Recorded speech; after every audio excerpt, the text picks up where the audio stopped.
the length of time for asset planning and for whether it's community centre rebuild or whether it's roading assets or artworks or museums, whatever. Historically, councils have had 30-year asset plans for certain classes of asset. First of all, I don't see them mentioned here. Secondly, do you think there should be 30-year asset management plans that councils can decide whether they, new councils can decide whether they fully endorse them, but at least they're there. And following on from that, if you think the long-term plans have become unwieldy and possibly occasionally verbose,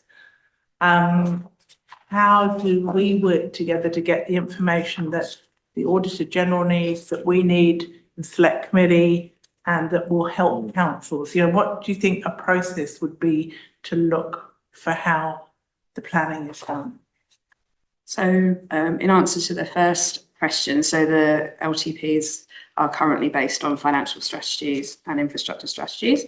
The financial strategy is a 10-year plan in line, but the infrastructure strategy is 30 years, and expect that to continue into what the new document would look like as well. But does it cover community centres and so forth? I thought it only covered water assets and potentially roading. I'm not sure. Yeah, there are some specific requirements of what it must include, and then can but include it could do others as everything. well. Okay. Yes. There will still be long-term assets, of course, with long lives, so we expect that to continue in whatever the new document looks like. As Henry mentioned, we're working with DIA and Itora as to what that could be like.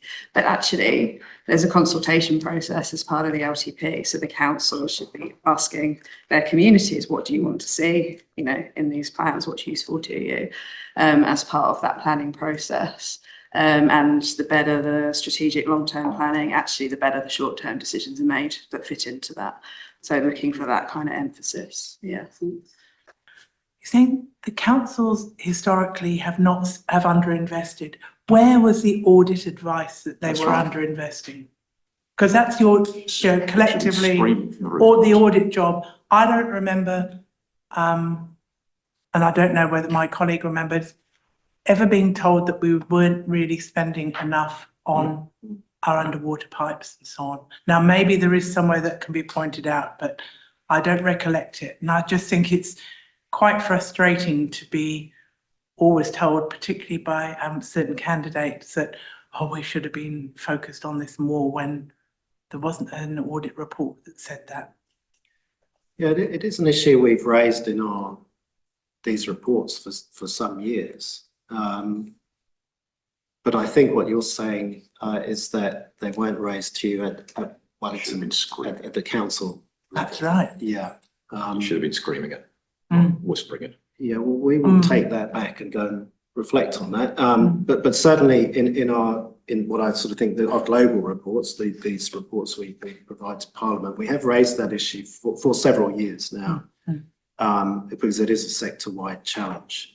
No, I'm not disagreeing it's a challenge. I'm just seeing where were the red flags raised, because, Yeah, I think we've said that, so I'll come back to that. Thank you so much.